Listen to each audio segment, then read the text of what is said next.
Hola,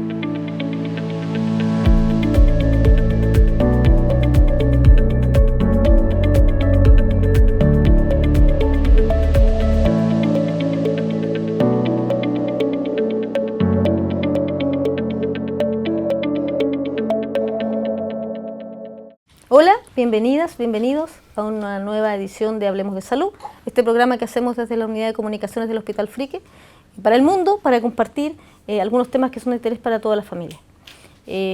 Acuérdense, como siempre, que los invitamos a ver nuestros programas en YouTube y también, por supuesto, en las transmisiones que se hacen todos los martes a través de Facebook y de Instagram.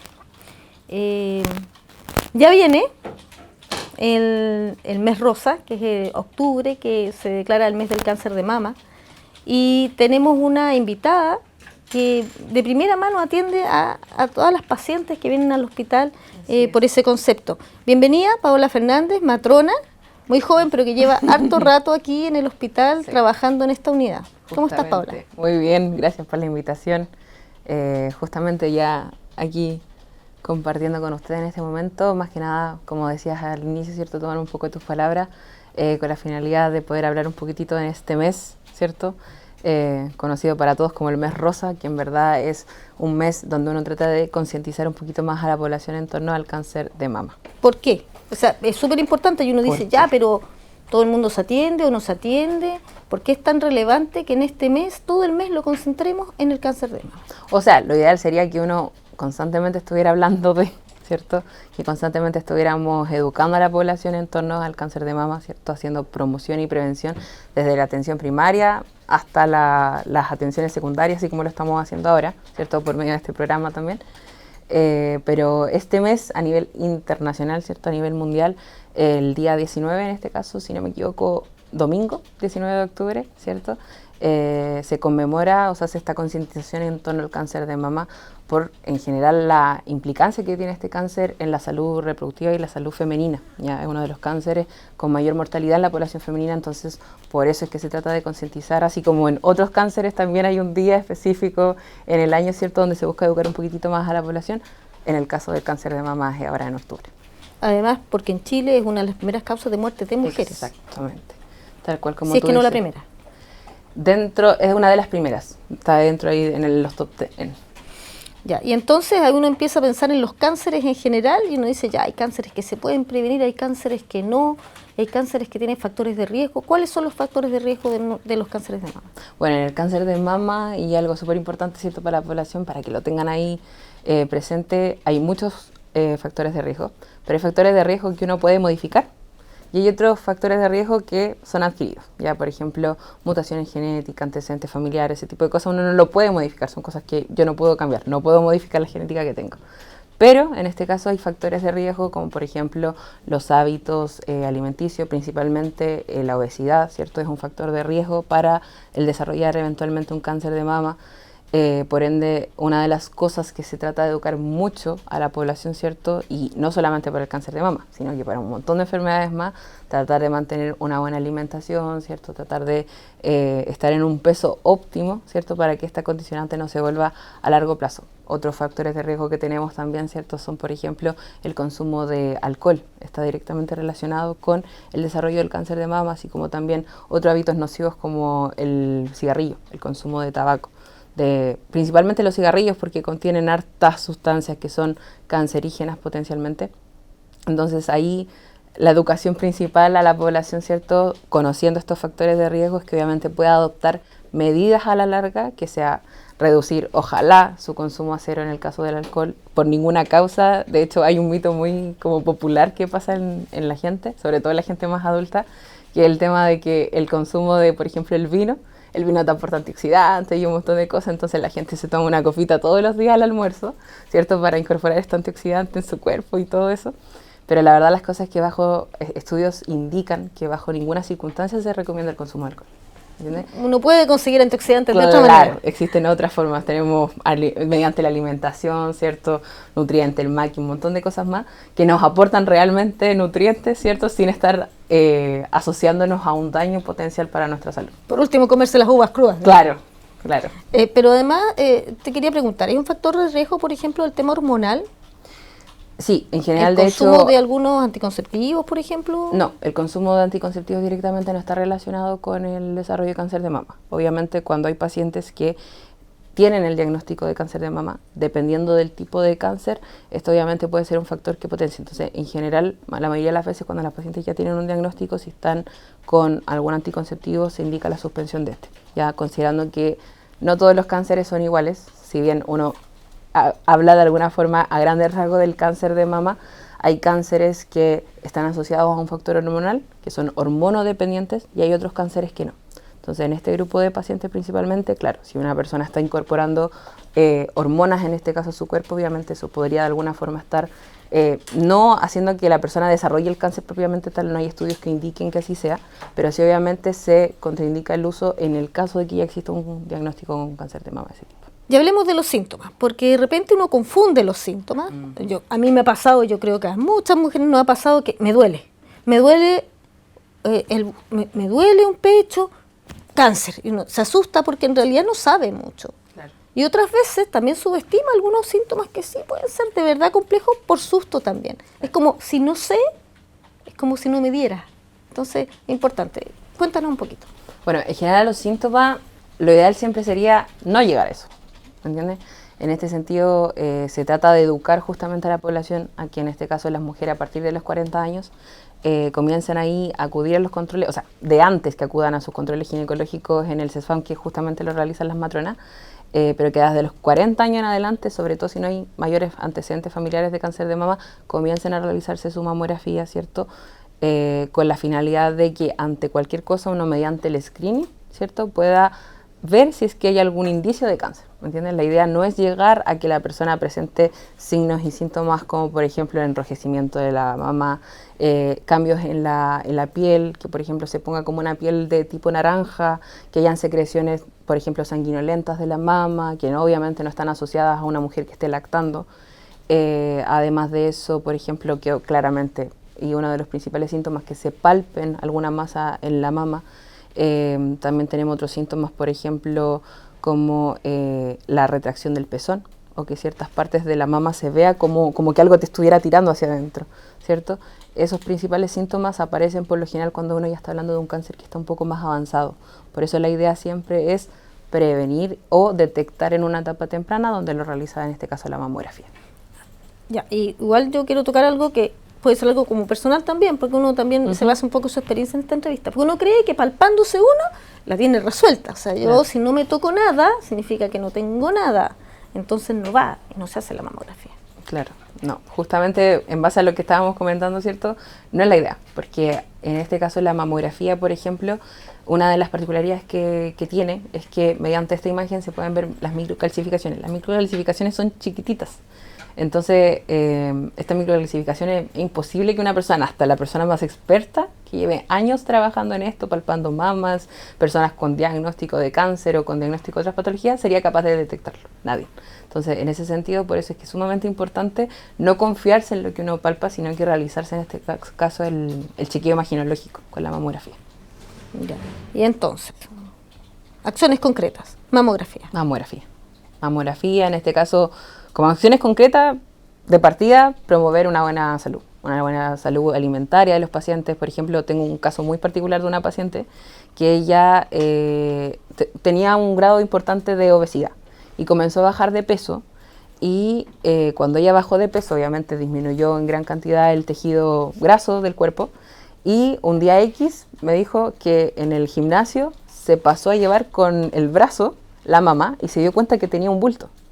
Y ya antes de no se lo había palpado nunca. ¿Por qué? Porque tenía un alto volumen de grasa. No, obviamente no quita que sea como una razón de, ¿me entiendes? Pero sí es donde ahí uno se da cuenta que de alguna forma es importante mantener un buen estado de salud, conocer tu cuerpo también, estar ahí al pendiente, obviamente, porque hay personas que efectivamente el cáncer tiende a tener una evolución un poco lenta. O sea, si yo me detecto aparece una microcalcificación, por ejemplo, pueden pasar años hasta que eso se sienta físicamente. Me refiero a que yo lo palpe propiamente tal. Fácilmente pueden pasar 2 años. Hay personas que no, hay personas que tienen una evolución un poco más rápida. Por eso es que es sumamente importante que se realicen los chequeos de la manera que corresponde. ¿Entiendes? Pero por eso el llamado en general, a promover un buen estado de salud de la persona, o sea, que tenga una buena alimentación, que haga deporte, también que evite el consumo de alcohol, ¿cierto? El consumo de cigarrillo en este caso, como factores protectores. Y por otro lado, como teniendo entendido que no existe una receta mágica en este caso, no es que si yo hago A, B, C, no me va a dar cáncer de mama, no, ojalá fuese así, ¿cierto? Pero en este caso, sumar, ¿cierto?, a esta receta de alguna forma para prevenir, no para evitar que me pase al 100%, sino que para prevenir el cáncer de mama, realizar también los screening de la forma que corresponde. ¿Eso se relaciona con una expresión que es como tamizaje mamario? El tamizaje, exacto. ¿Es lo mismo? El tamizaje o el screening en este caso lo que busca es detectar aquellas personas que puedan estar cursando con un cáncer de mama en etapas iniciales, cuando no hay síntomas y cuando obviamente cuando uno detecta en este caso el cáncer de mama en una etapa inicial, hay un mayor porcentaje de éxito, es decir, que haya mejores resultados quirúrgicos, que el paciente no tenga que someterse a tratamientos sistémicos como la quimioterapia, radioterapia y otro tipo de tratamientos más, ¿cierto?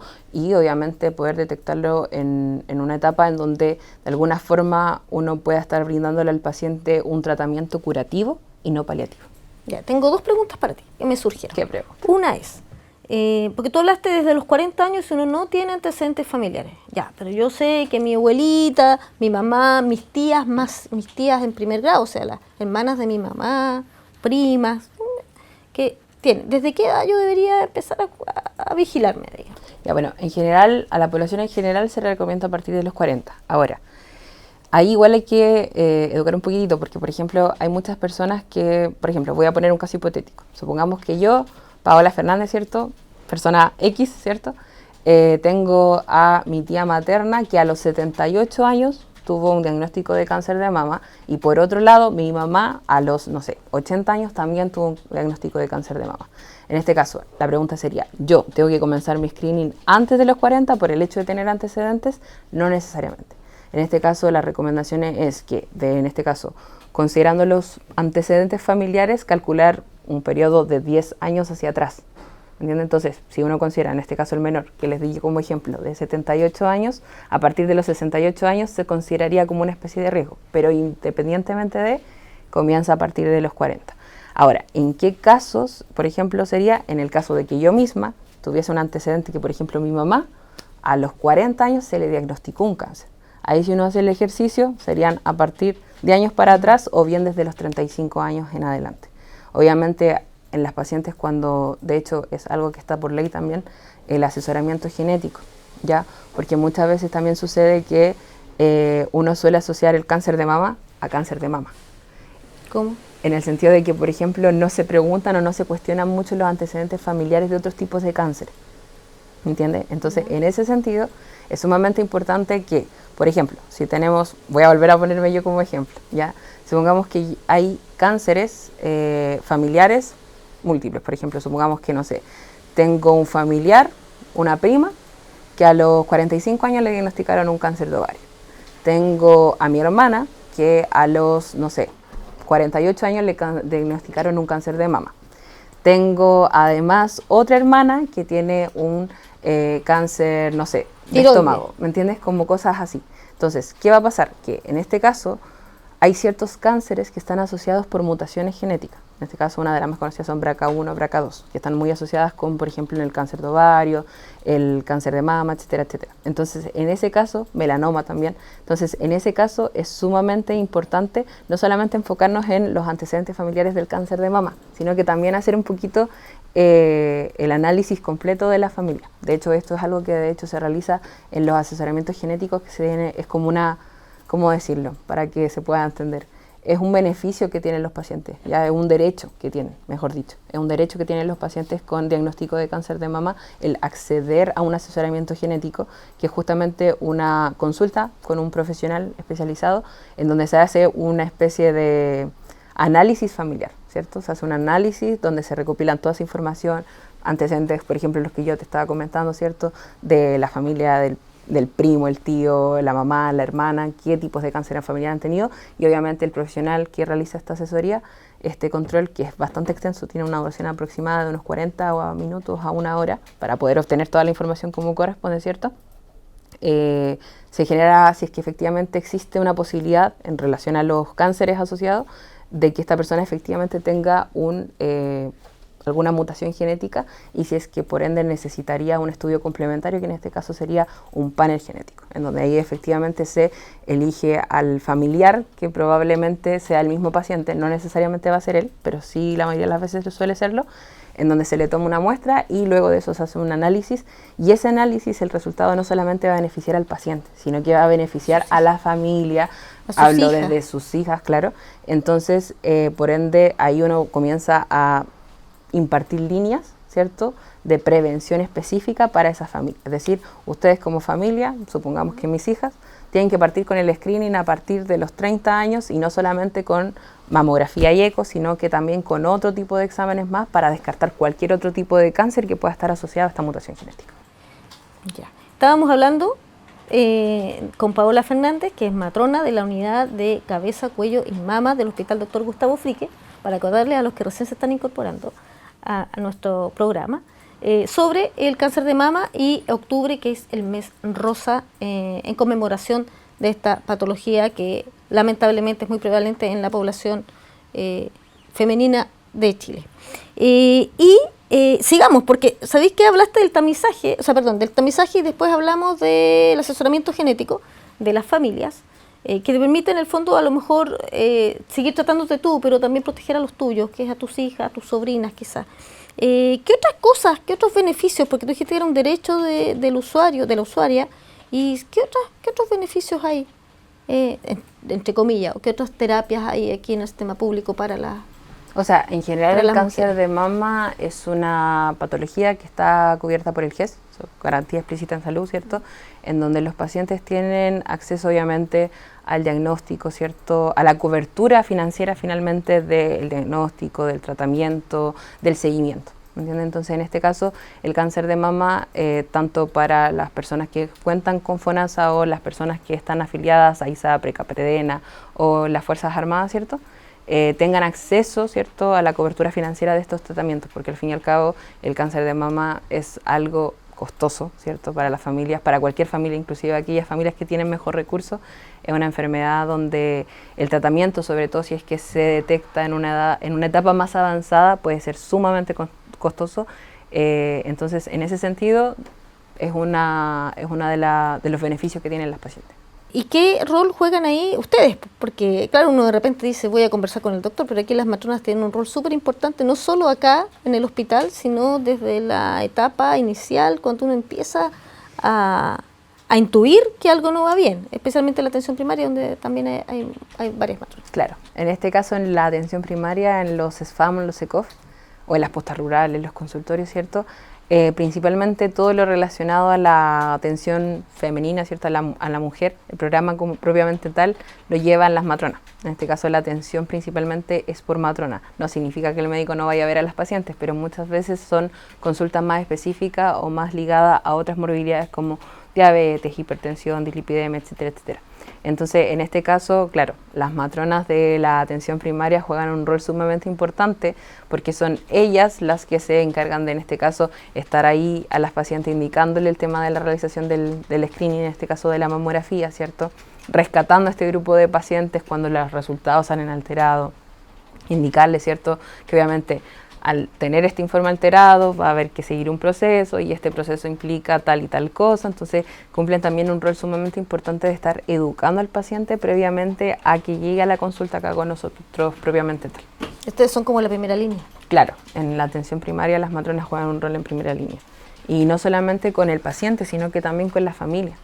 Porque en general en la atención primaria una de las características que tiene es la continuidad de la atención, en donde a veces uno ve un profesional inserto que le toca atender a la mamá, a la hija, a la nieta y un montón de familiares, ¿cierto? Porque de alguna forma ven al paciente crecer, ven al paciente evolucionar, a menos que se cambie de comuna, eso ya es otra cosa, ¿cierto?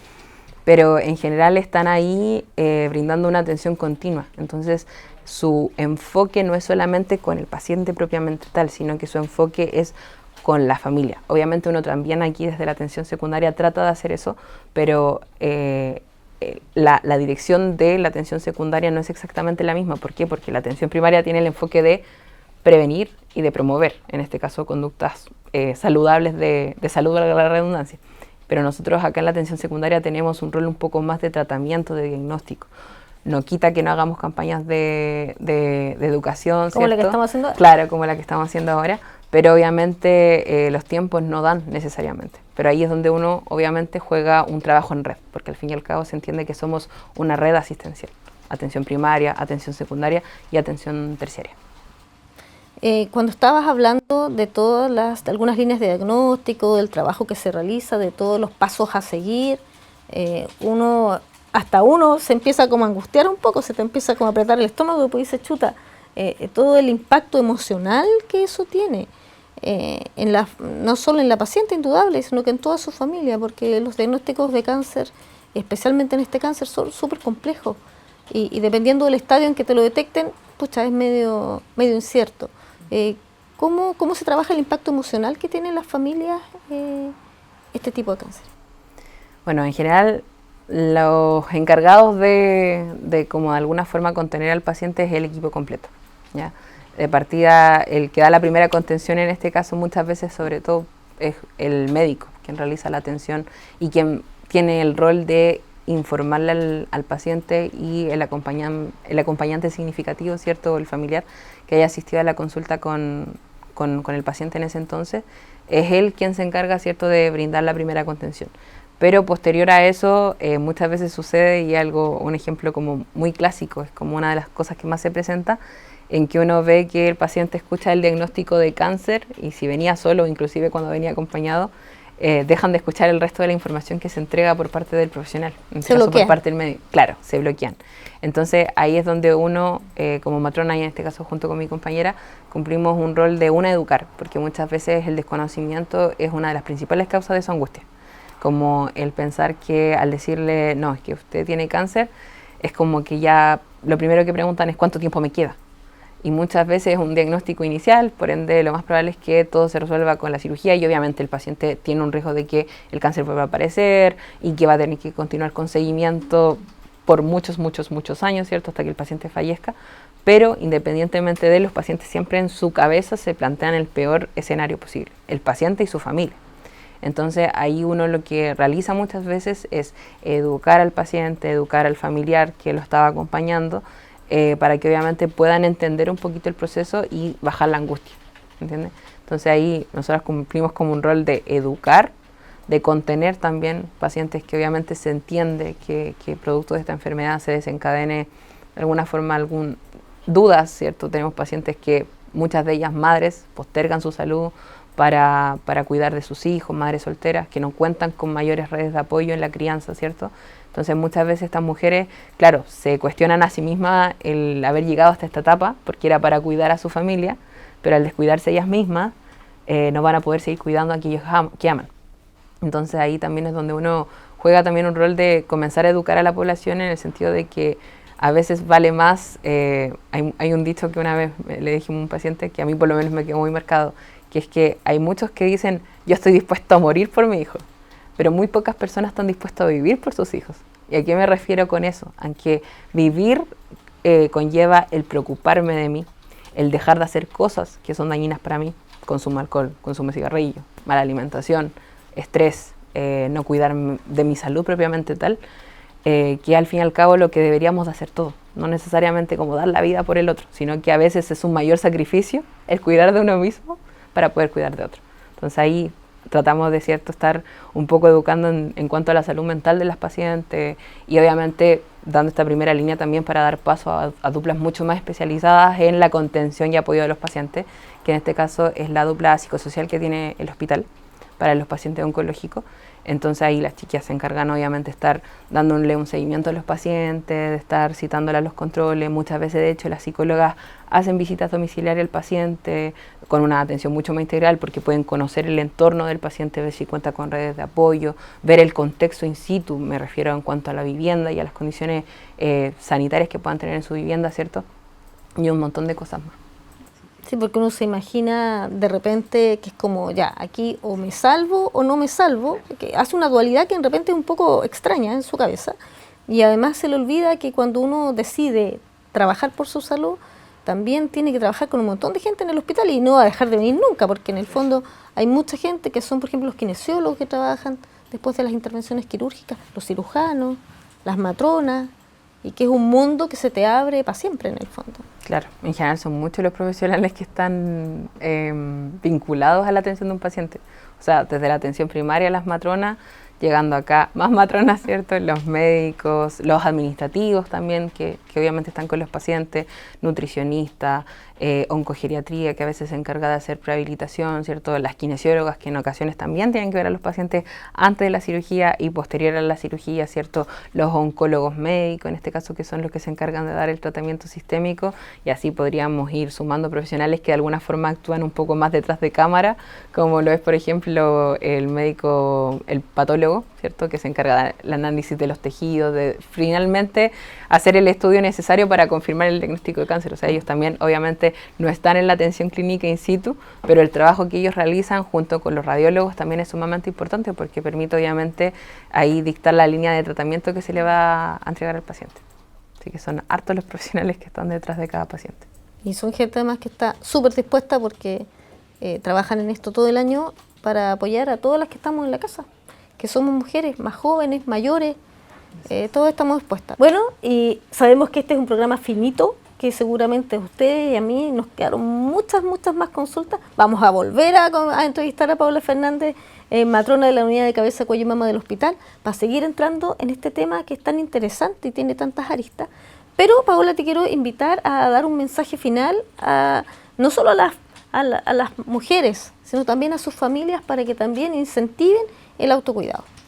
Bueno, como llamado, ¿cierto? Un mensaje final para todas las pacientes que nos escuchan, para sus familias, ¿cierto? Y todos aquellos que puedan llegar a oír este mensaje en algún momento, ¿cierto? Es llamar obviamente a la promoción y a la prevención. Lo importante es llevar un estilo de vida que obviamente favorezca nuestra salud con una buena alimentación, haciendo actividad física, haciendo deporte, tratando de reducir el estrés también, ¿cierto?